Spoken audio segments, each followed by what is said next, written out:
So yes, hello everyone and welcome back once again with a new video of class 10th. ठीक है भाई, तो भैया 10th में है and we started nationalism in Europe chapter number 1 of history. Already इसका part 1, part 2 and part 3 all we completed. Lot of questions, सारे questions भी डील हो चुके हैं. अच्छा, अब एक मुख्य बात, थोड़ा सा 2-4 मिनट पहले उपदेश कर लेते हैं, थोड़ा प्रवचन दे लेते हैं, उसके बाद फिर आगे पढ़ लेंगे. अच्छा, जल्दी से बताओ तो तुम में से कितने लोग हो जो हाथ खड़ा कर दो ईमानदारी से कि जो पूरा पार्ट 3 तक का पढ़ा है एकदम, जो मतलब ऐसा कंडीशन में बैठे हो कि जहाँ से पूछना है पूछ लीजिए बता देंगे, या जो आज के हिसाब से पार्ट 4 को पढ़ के आए हो कि हाँ सर आज पार्ट 4 पढ़ाएंगे तो हम चलो पढ़ के आते हैं. चलिए, एक हैं आप, हाथ उठा दी, बाद बाकी लोग हिम्मत से हाथ भी नहीं उठाएं. जानते हो यही रीज़न है कि तुम लोग हर दिन कोचिंग या स्कूल आते तो हो और टीचर तुमको लिटरली ठग के भेजता है. मतलब आप जो हैं टीचर से ठगा के जाते हैं. अब टीचर कैसे ठगता है स्टूडेंट को, उसका तरीका समझिए, समझा रहे हैं. टीचर के ठगने का तरीका ये होता है कि टीचर जानता है सब BA बैल है, नहीं किसी को कुछ नहीं पता है. मतलब टीचर इस बात को जान के क्लास में घुसता है कि किसी को कुछ नहीं आता है. हम इसको जो पढ़ाएंगे ये चुपचाप वो पढ़ेगा, मुड़ी झुकाएगा, सुनेगा, हाँ हाँ करेगा, चल जाएगा लिख के. इसको कहा जाता है टीचर का ठगना. आया सीजर शुरू किया, यहाँ से ख़त्म कर दिए पूरा यहाँ तक, आपको बोल दिए, आप हाँ सर बहुत बढ़िया सर, कमाल हो गया सर, धमाल हो गया सर, बहुत बढ़िया, टीचर छा गए, बहुत अच्छे हैं. मतलब समझ रहे हो, he is playing with you, every teacher is playing with you, और आप उनको अपने आप खेलने दे रहे हैं. बस समझ रहे हैं. होता क्या है बाबू, दिमाग में डाल लो, जब आप खुद से पढ़ के आओगे ना, पढ़ने का 2 बेनिफिट है. पहला बेनिफिट, एक तो कंटेंट ऑलरेडी आपके दिमाग में कुछ ना कुछ तो होगा, 25% ही सही होगा. दूसरा, you guys have your own query. आप कुछ नया पढ़ें और आपको डाउट ना हो, ये संभव ही नहीं है. जब कुछ भी आप नया पढ़ते हैं तो आपके मन में डाउट आता ही आता है. फिर आपके पास डाउट होगा, आप उसको लिखोगे, और जब मैं पढ़ा रहा हूँगा, मैं या कोई भी सर, तो आप हाथ खड़ा करके पूछोगे कि सर हम चैप्टर पढ़े थे तो हमको इस क्वेश्चन में डाउट हुआ. उसी समय बाबू टीचर के नज़र में आपका लेवल बढ़ गया. ये क्वेश्चन, ये बात जैसे आप बोले क्लास में, टीचर के नज़र में आपका जो लेवल है ना वो बढ़ गया. सामने वाले टीचर इस बात को उसी समय भांप लेगा कि पढ़ता है, ये पढ़ा है इसलिए पूछ रहा है, और जब ये पढ़ता है तो इसको हमको पढ़ाना भी पड़ेगा, इसके हर डाउट का जवाब देना पड़ेगा.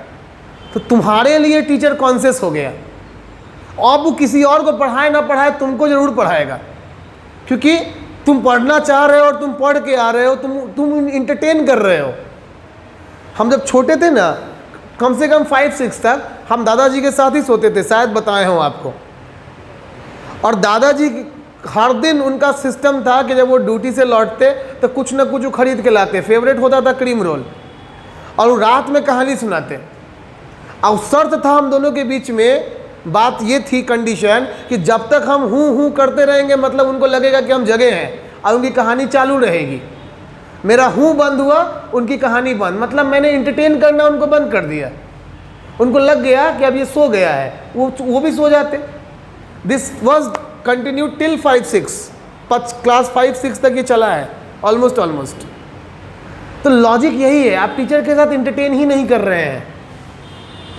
कीजिए, हर सब्जेक्ट में कीजिए, सामने वाले को मजबूर कीजिए कि वो आपके लिए पढ़ के आए, तैयार हो के आए कि वहाँ जो बैठा हुआ है सब भेड़िया है पढ़ाई के मामला में, हमको नोचने के लिए बैठा हुआ है ज्ञान नॉलेज को मेरे.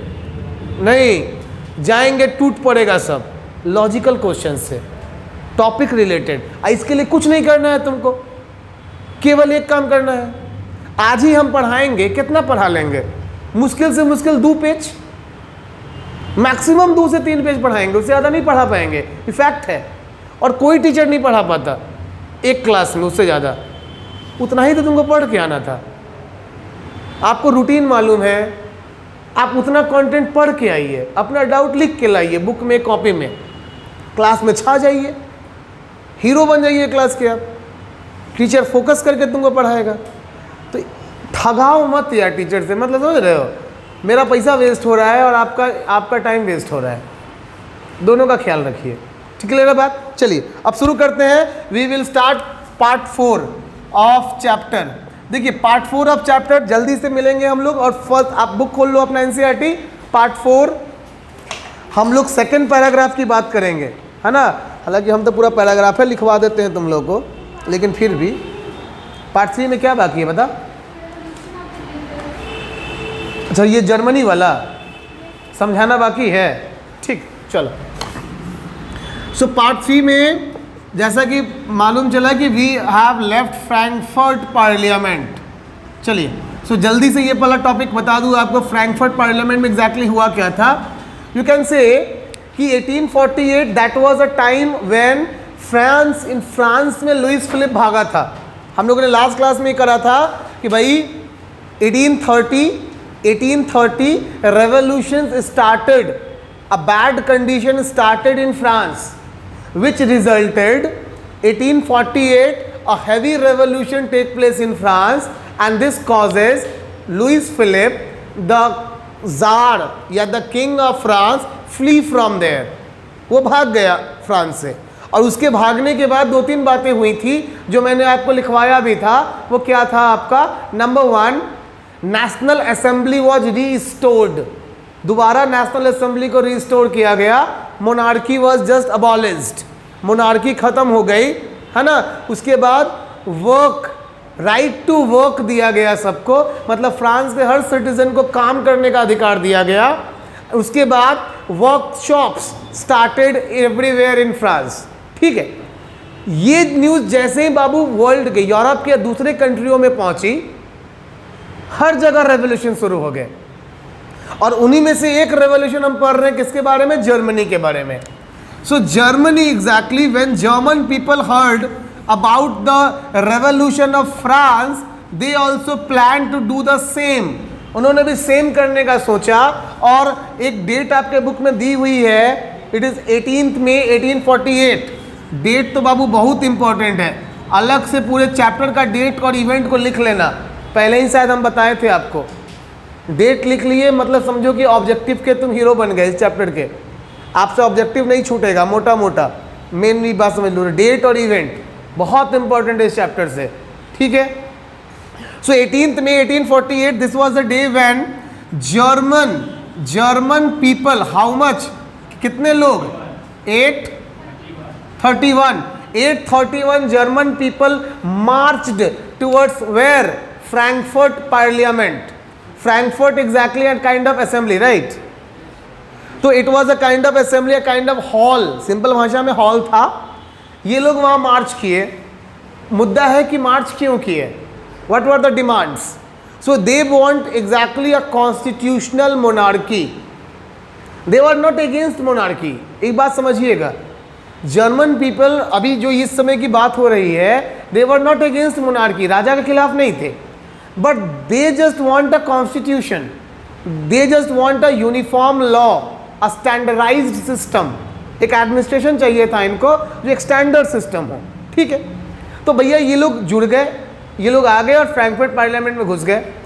दे फॉर्म्ड अ कॉन्स्टिट्यूशन, और इन्होंने कॉन्स्टिट्यूशन ऑलरेडी फॉर्म कर दिया, वहाँ पे बना दिया, और ये डाल दिया कि king will be subject of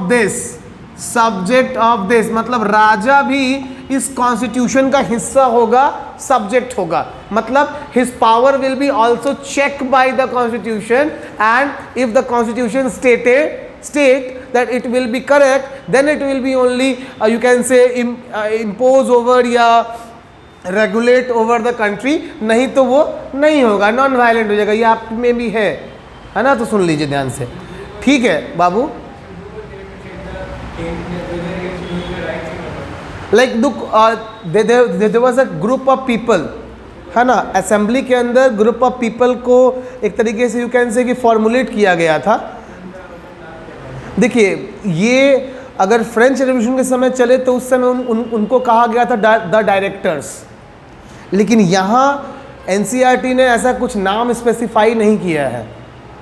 Only it was given कि there was few peoples just you can say specified for this to check the overall conditions, है ना.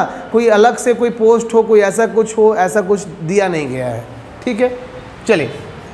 तो सब्जेक्ट ऑफ दिस, अब एज यूजुअल राजा जी जो थे यानी कि अपना जर्मन पर्शियन किंग, यहाँ पे प्रुशिया, तो Prussian king he rejected this, he rejected, उसने इसको मना कर दिया, रिजेक्ट कर दिया. और रिजेक्ट करके भाई साहब चले गए कहाँ, तो ऑस्ट्रिया चले गए. और ऑस्ट्रिया जाकर के वहाँ पे नेबरिंग जितने भी कंट्री हैं सबके राजाओं की मीटिंग बुलाई. कहा कि बाबू अभी जो हमारे यहाँ चल रहा है वही कल तुम्हारे यहाँ भी होने वाला है. इट इज़ गिवन इन दियो हियर. देखो यहाँ पे मैं बुक से ही पढ़ दे रहा हूँ, है ना. They drafted a constitution for a German nation to be headed by a monarchy subject to a parliament.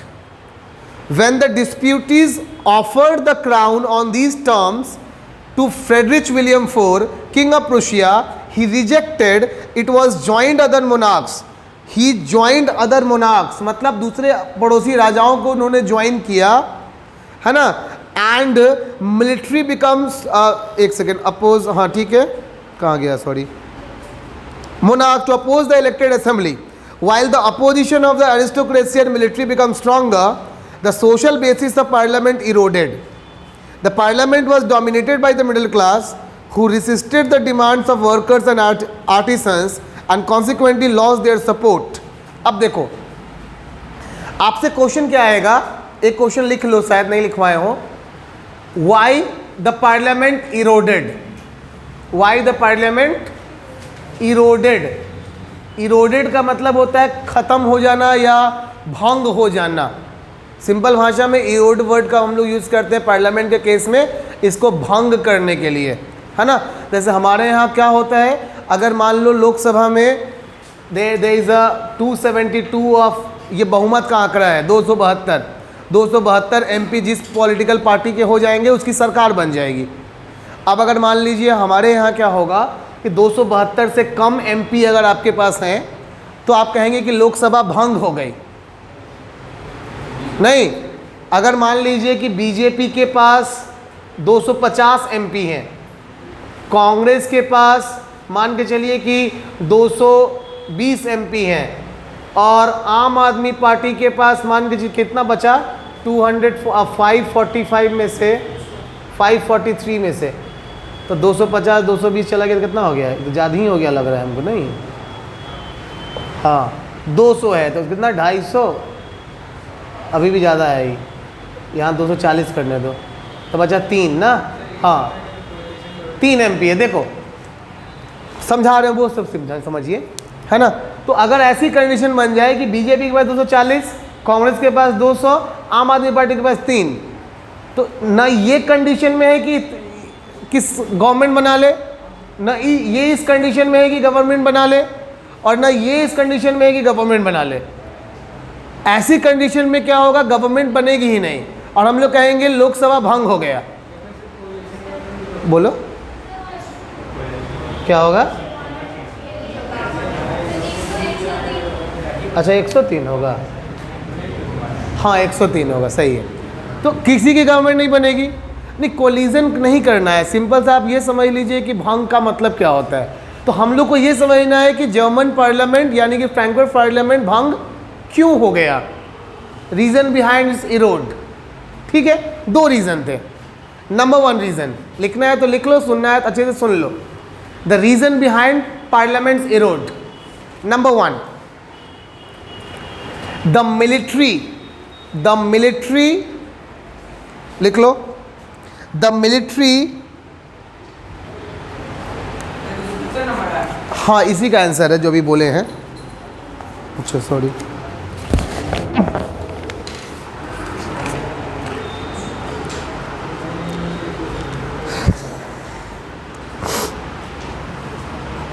the military and other conservatives, the military and other conservatives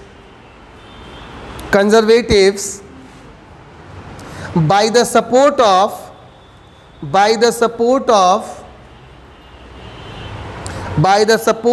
neighboring kings, by the support of neighboring kings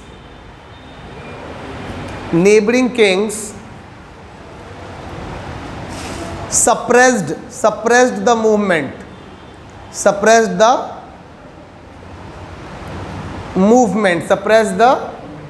movement. Number one. Number two, as the movement led by middle class, as the government led by middle class, as the movement led by middle class,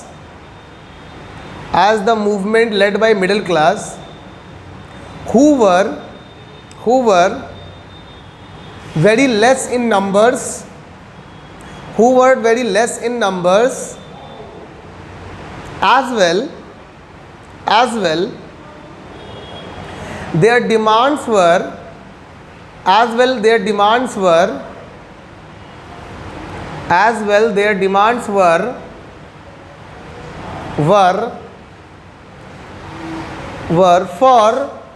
for administration, for a centralized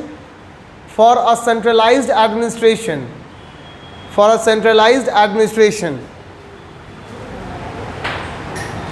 Thus, thus, the majority peasants and artisans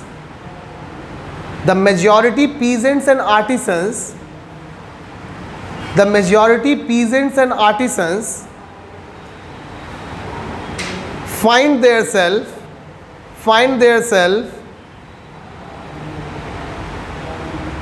empty,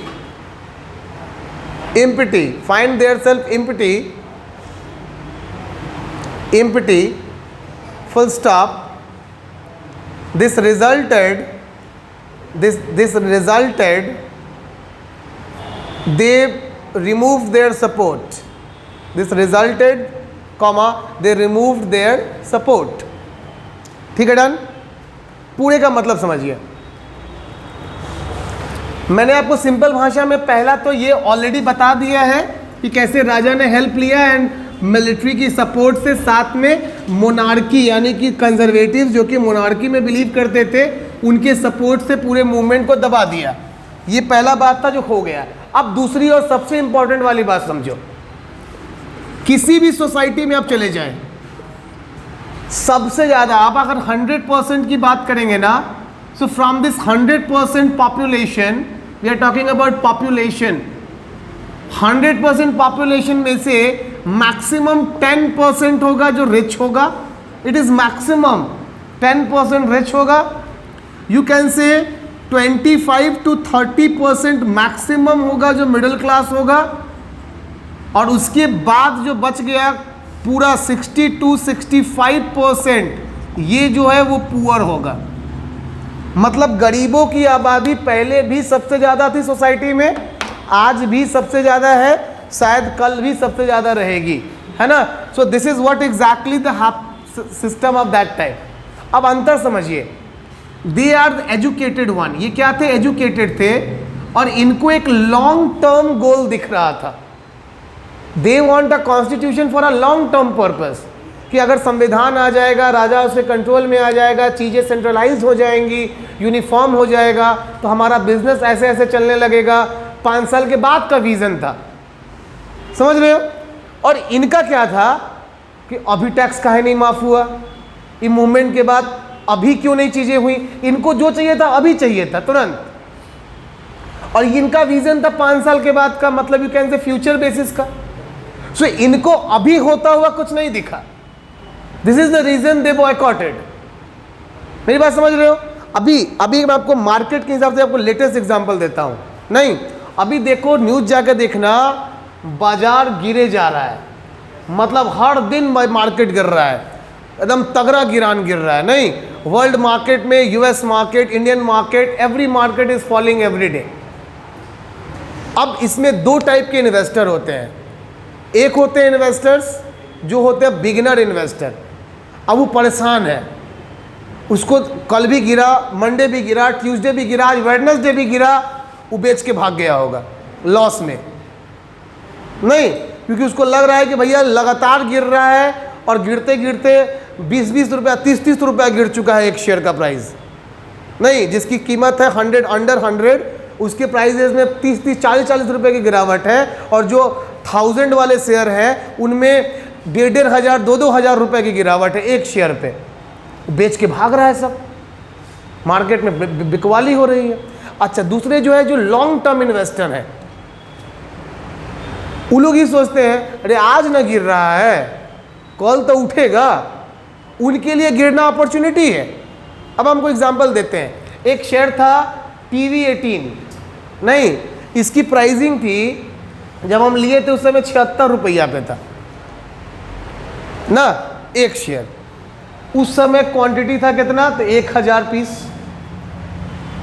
76 से जब ये गिर के पहुंच गया 60 पे, फिर खरीद लिए 1000, 60,000 लगा। अच्छा, एवरेज वैल्यू इसकी कम हो गई, जैसे ही आप लो प्राइस पे खरीदते हैं एवरेज हो जाता है, एवरेज, और एवरेज कम होकर ये पहुंच गया कहाँ, तो ऑलमोस्ट ये पहुंच गया मेरा, यू कैन से कि 56 के करीब में, नहीं 60 और इसके बीच में ना, तो 65 के बीच में। नहीं, फिर गिरा, गिर के ही पहुंच गया तकरीबन 45 पर। 45 पर जब गिरा तब फिर 2000 लिए, एवरेजिंग हो गए, ये पहुंच गया कहाँ पे, तो 48 के लगभग 50 के करीब में। आज गिर के ही पहुंच गया कहाँ, तो 37 पर, फिर आज 1000 लिए हैं। नहीं, गिरो बेटा, कितना गिरोगे, और ये नीचे आ गया, पहुंच गया 40 पर एवरेजिंग। अब जरा लॉजिक समझना, जिस दिन ये 40 से 80 का सफर तय करेगा, चाहे वो 6 महीना बाद ही सही,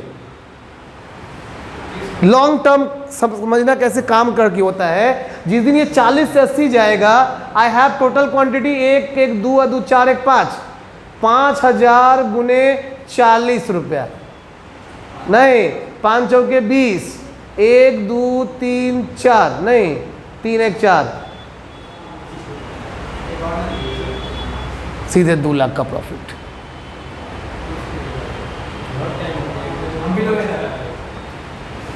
अब ये एक, अगर ये काम 1 महीने में हो जाए या 6 महीने में हो जाए, आ गया 2 लाख। लॉजिक समझ रहे हो? तो ऐसे ही करके लॉन्ग टर्म में कामें होती हैं, जो काम मिडिल क्लास को चाहिए था, but poor class remove their support और ये डूब गया। समझ रहे हो पूरा मूवमेंट? डन। चलिए, ये टॉपिक हो गया। अगले पेज पे कुछ नहीं है, आपको मैंने बता, अच्छा फेमिनिस्ट समझा दिए थे ना, एक लाइन का आंसर है ये, who were feminist, those who are the supporters of women and they talk about women empowerment, girls empowerment, they all are were called feminist. याद रहेगा, याद रहेगा। फेमिनिस्ट के बारे में एक ही लाइन का है, ग्रिम ब्रदर्स के बारे में पढ़ लेना, and the women's exactly what they did. देखो, बहुत इजीली याद रखना, कुछ वर्ड बता दे रहा हूं, दिमाग में छाप लो सब लोग। पहला है न्यूज़पेपर, दूसरा है आर्टिकल्स, तीसरा है you can say political party. मतलब बहुत सिंपली दिमाग में रखना कि this was a time when women's started expressing their self, अपने आप को व्यक्त करने लगी, अपनी बातें बोलने लगी, और उनको ये करने का मेन जरिया क्या था, तो न्यूज़पेपर्स था, जिसमें वो लोग अपने बारे में आर्टिकल्स लिखती कि वो कैसा लाइफ जी रही हैं, और उसको जब दूसरा कोई वुमेन पढ़ता या कोई मेल पढ़ता तो they used to relate with the story, कहानी से रिलेट करता। आपने ऐसी बहुत सी मूवीज़ देखी होंगी, जिन मूवीज़ को देखते समय आपको ऐसा फीलिंग आता होगा कि बिल्कुल हमारे ही जैसा है, ऐसा ही मेरे साथ भी हो रहा है मेरे लाइफ में, नहीं सेम टू सेम चल रहा है। तो आप उस स्टोरी से अपने आप को रिलेट कर लेते हो, जुड़ जाते हो। समझ रहे हो? This is what exactly we are talking about. ठीक है ना? वो उन लोगों ने अलग पॉलिटिकल पार्टीज बनाने लगे, और दे वांट व्हाट, सिंगल एक चीज़ उनकी डिमांड थी, वो था यूनिवर्सल सफरेज, मतलब राइट टू वोट। डन है बात? तो अगर आपसे क्वेश्चन 1 नंबर का ये आ जाए कि what was the major demand of women, right to vote, या यूनिवर्सल सफरेज। डन है बात? चलिए डन। नेक्स्ट सीधे आ जाओ पार्ट 4 में, क्वेश्चन लिखो। पहला क्वेश्चन लिखोगे who were junkers. Question number 1, who were junkers, page number 19, second paragraph. Who were junkers, जल्दी से टाइम नहीं है। सो यस, पहला क्वेश्चन हो गया who were junkers, very good. Now question number 2, question number 2, who was Otto von Bismarck? Question number 2, who was Otto von Bismarck? Who was Otto von Bismarck? Otto von, O-T-T-O-V-O-N, O-T-T-O-V-O-N, Otto von Bismarck, Bismarck। चलिए, who was Otto von Bismarck? सब एक एक number का question है, objective. Next, what led, लिखोगे what led the unification of Germany? What led the unification of Germany? Unification of Germany. तीनों question का answer paragraph number 2 में ही है, बता देते हैं कहाँ है, समझा भी देते हैं। नेक्स्ट क्वेश्चन आप लिखेंगे mention the changes which take place, mention the changes which take place, mention the changes which take place in unified Germany, in unified Germany। Answer last paragraph पे है, यूनिफाइड जर्मनी। व्हाट यूनिफिकेशन क्या होता है बताते हैं। चलिए, so we have a doubt first of all that what is unification. Look here, I believe I told you guys, unification, look this word unification comes from uniform, and the word uniform exactly means you can say एक जैसा या a standardized system, या you can say equal value। तो simple भाषा में एक जैसा है ना। आप लोग जितने लोग टी शर्ट में हो तो आप कह सकते हो कि because of this T shirt you all guys unified, आप लोग यूनिफाइड हो गए क्योंकि आपने यूनिफॉर्म पहन रखा है। तो this colour, this T shirt, your school dress just unify you, वो आपको एक करता है, सिंपल भाषा में एकजुट। अच्छा, अब इस टर्म का इस्तेमाल कंट्री के लिए कब करते हैं?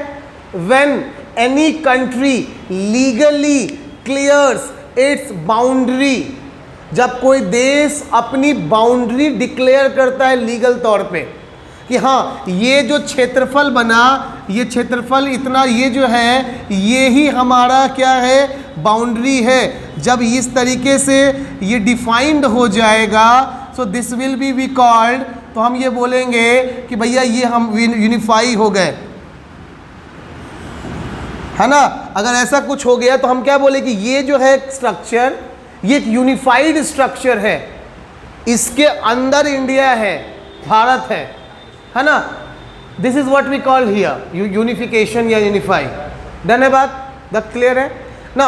अब आपको एक एक करके समझा दूं। एक लाइन का आंसर है हु वर जंकर्स, याद रखना the landlords of Prussia, Prussia is called Junkers, या Germany, the landlords of Germany या प्रुशिया कॉल्ड जंकर्स, मतलब प्रुशिया या जर्मनी के जमींदारों को जंकर्स कहा जाता था। डन है बात?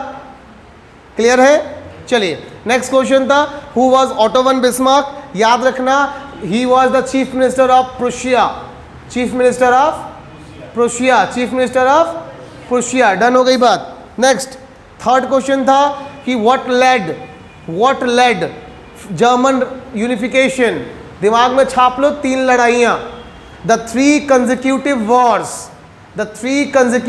wars between over 7 years, exactly, the 3 consecutive wars over 7 years, first with कौन था? प्रूशो प्रूशो बोलो जल्दी बोलो, Franco war, Prusso Franco war मतलब Prussia and France, Prussia and France, Prusso Prusso Franco war, Prussia and France. दूसरा कौन है, जल्दी बोलिए, Prusso Austro, Prusso Austro war मतलब Prussia and Austria. And third one is Prusso Danco war मतलब Prussia and Denmark. Done है बात? तो Prussia and Austria, Prussia and Denmark, Prussia and France, इन तीनों के साथ लड़ाई हुई और इस लड़ाई को लीड किसने किया? प्रूशिया के chief minister Otto von Bismarck ने, the Prussian chief minister Otto von Bismarck. अच्छा, इसका उनको गिफ्ट भी मिला। गिफ्ट क्या मिला? He became the first chancellor of unified Germany, unified Germany के पहले चांसलर वो बने। Now what is exactly chancellor? Germany का chancellor is as equals to India का प्राइम मिनिस्टर। किसी भी देश में याद रखना, चांसलर पोस्ट प्राइम मिनिस्टर के पोस्ट को ही कहा जाता है। तो वो आज़ाद या यूनिफाइड जर्मनी के पहले प्रधानमंत्री बने जिनको कहा गया ऑटो वन बिस्मार्क। चलिए, क्वेश्चन डन है। नेक्स्ट लास्ट वाला बात कर लेते हैं, चेंजेस क्या हुई। देखो आपके सामने एग्जैक्ट लिखा हुआ है, the new state plays a strong emphasis on modernising the currency. So number one, currency become modernized. Number two, banking, banks become unified and modernized. Legal and judicial system also modernized. अच्छा, Prussian measures become model for whole Germany. अगर आपको इतना सब कुछ याद करने की ज़रूरत नहीं है, अगर आप ना याद करना चाहें तो आप एक वर्ड अपने दिमाग में इंस्टॉल कर लें इसके आंसर के लिए, आपका आंसर परफेक्ट हो जाएगा, द बेस्ट। वो है ज़ोल्वरीन। याद करो, who formed Zollverein? Prussian king, exactly. तो दिमाग में सीधा सीधा छाप लो कि all the measures which was followed by Zollverein exactly launched for whole Germany. Zollverein के पूरे सिस्टम को पूरे जर्मनी के लिए लागू कर दिया प्रूशियन किंग ने। क्लियर है? बात क्लियर है? अगर आपसे कोई क्वेश्चन पूछते who was the first Prussian king, sorry मतलब जर्मन किंग, क्या होगा? Who was the first German king? लिख लो, क्वेश्चन लिखिए लो, लिखिए लो। Who was the first German king? Who was the first German king?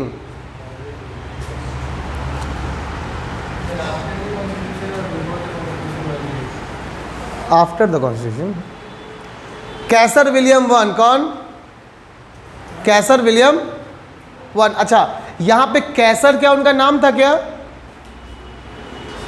नहीं, his name was only William one. Kaiser क्या है? जैसे फ्रांस के राजा को जार बुलाते हैं, वैसे जर्मन किंग को कैसर बुलाते हैं। हमारे यहाँ जैसे उपाधि लगाते हैं लोग महाराजा, महाराजाधिराज, सम्राट, दैट एग्जैक्टली जर्मनी में राजा को कैसर बुलाया जाता है। तो that was only the system. ठीक है, डन है बात। चलिए नेक्स्ट कुछ क्वेश्चंस लिख लीजिए अगले दिन के लिए, ताकि आप पढ़ के आ पाएँ चाहे तो। नेक्स्ट क्वेश्चन लिखोगे, What were the regional division of Italy? What were the regional division of Italy? Page number 20, first paragraph. What were the regional division of Italy? Answer मिलेगा पेज नंबर 20, फर्स्ट पैराग्राफ जी। चलिए next question आप लिखेंगे, write down the steps taken by Giuseppe Mazzini, या सीधे मजीनी लिख लो, taken by Mazzini to unify Italy। Italy को unify करने के लिए मजीनी ने कौन से स्टेप्स लिए थे? Mention the steps taken by Mazzini to unify Italy. ठीक है, अगला क्वेश्चन आप लिखेंगे who was Cavour.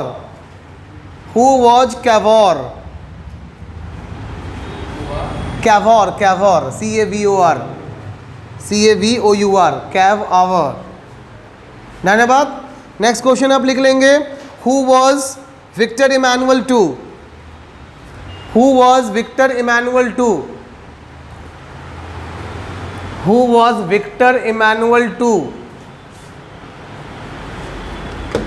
Who was Victor, कहाँ? भाई बहुत लेट हो जाएगा हो भाई, करके चौक चलिए ना भाई, मैक्सिमम हम लोग 5-10 मिनट में निकल ही जाएंगे, 10-15 मिनट में। हाँ, नहीं कुछ नहीं करना है, 8 बज जाएगा हो। 8 बजे के बाद कब जाइएगा? अब रिसेप्शन है तब 8-8:15 में जाएंगे, मुंह दिखा के चल देंगे। हाँ हो, हाँ सब मुंह माया है, कौन उतना लास्ट तक वीडियो देखेगा? हाँ, ऐसे तो कपार नहीं व्यू रहता। मतलब हम जानते हैं, कल देख के शौक थे इस बात पर, अपना 300 व्यू वीडियो हो चुका है चैनल पे और सब्सक्राइबर 180 को। मतलब सब्सक्राइबर से ज़्यादा वीडियो अपलोड कर दिए हम तक। हाँ बताइए।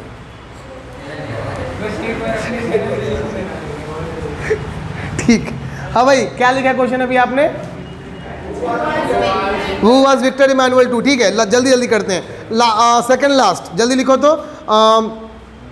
mention the steps which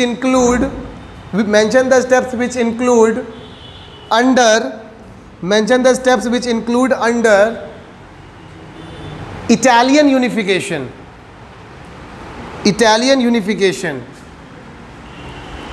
धन्यवाद। लास्ट क्वेश्चन लिखिए who was Latalia. Who was Latalia? LATALIA। Who was लाटालिया?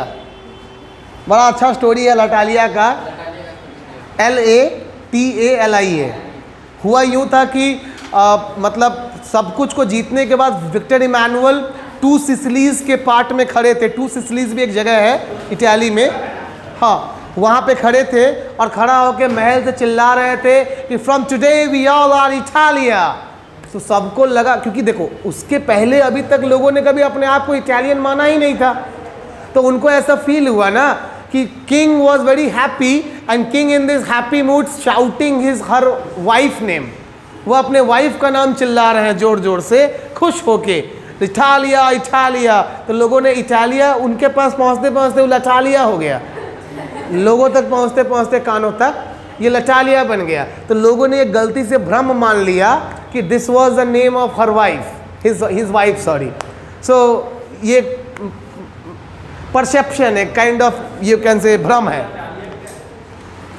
लटालिया कोई वर्ड ही नहीं है, इट वॉज इटालिया, जो कि किंग ने यूज किया था ये बोलने के लिए कि आज से आप सब इटालियन हो। तो इटालियंस को इटालिया, लेकिन लोगों को वो इटालिया ना सुनाई दे के सुनाई दिया लटालिया, और लोगों ने ये मान लिया कि ये उनके वाइफ का नाम होगा, जो राजा खुशी से चिल्ला चिल्ला के बोल रहे हैं, जबकि ऐसा कोई वर्ड या ऐसा कुछ था ही नहीं। चलिए, ओके डन। सो